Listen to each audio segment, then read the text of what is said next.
The room was already sealed when the soldiers stepped inside. No windows, steel walls, a single heavy door. It locked behind them with a mechanical thud. At the front stood an officer. 2 men in white lab coats beside him. No one explained why they were there. Only one instruction repeated: do not remove your mask until ordered. At first it felt routine, another chemical defense drill, the kind every army practiced during the war. The soldiers lined up quietly. They checked the straps on their respirators. Technicians moved between them, writing notes, watching closely. Then something changed. A second order came: masks off. Some men hesitated. Training said never remove protection during a gas test, but orders were orders. One by one, the masks came off. Moments later, a faint smell filled the chamber. Sharp, bitter, hard to place. The soldiers were told to stay calm, stand still, do not react. Outside the thick glass windows, the scientists kept writing. Inside the chamber, no one knew what gas had just been released. By the time the Second World War began, every major army feared one weapon above almost all others: poison gas. The fear came from the trenches of World War I. Clouds of chemicals rolled across the battlefield. Entire sectors became silent graveyards. Among those weapons, one substance terrified soldiers more than most: mustard gas. It did not kill quickly. That was the horror. The gas burned skin, blinded eyes, destroyed lungs from the inside. Sometimes the symptoms took hours to appear. A soldier could feel normal one moment, then wake up covered in chemical burns. Military planners believed another gas war was possible. If it came, armies needed answers: better masks, better suits, better ways to survive the invisible. But learning how to survive poison gas required something uncomfortable. Someone had to be exposed to it. The men chosen for these tests were called volunteers. At least that was the official word. Recruitment began with a simple announcement: the Army needed soldiers for special research. Research that could help protect troops from chemical attack. It sounded important, patriotic. Participants might receive a few days away from regular duties, sometimes extra leave, sometimes a small payment, but the details stayed vague. The paperwork rarely explained what chemicals would be used.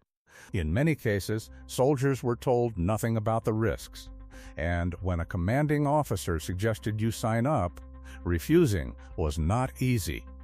So the lists filled quickly. Young soldiers stepped forward. They believed they were helping the war effort.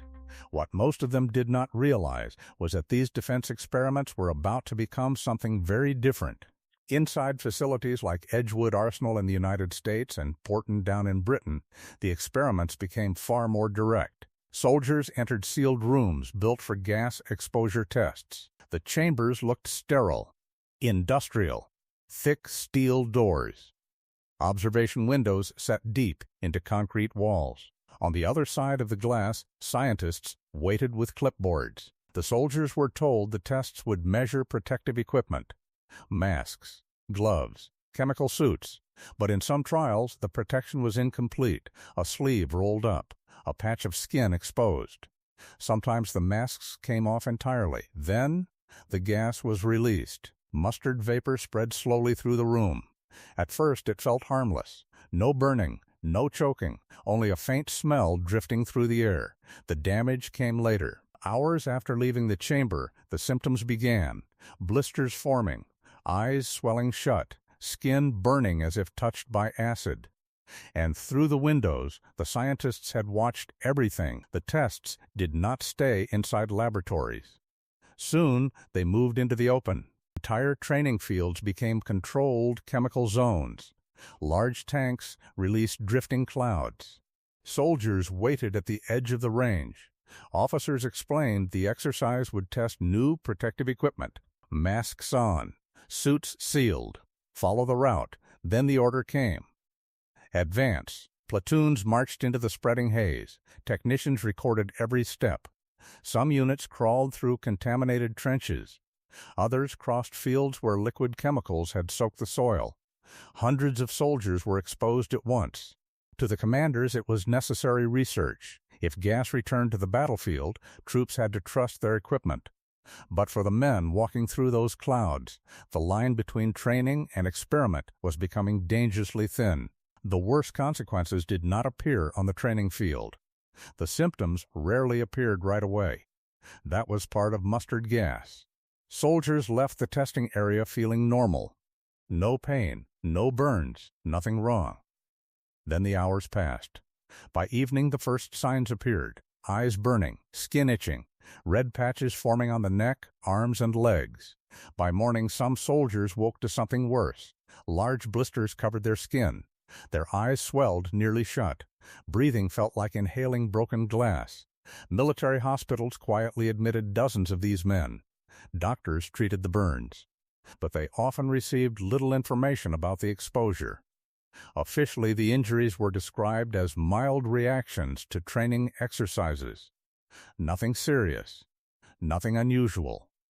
But many of the men knew something was wrong, and some of the damage followed them for the rest of their lives. When the experiments ended, the soldiers expected explanations. Instead, they received paperwork. Before leaving the facilities, many participants were ordered to sign secrecy agreements. The documents were blunt. Everything they had seen, experienced, or suffered was classified military information.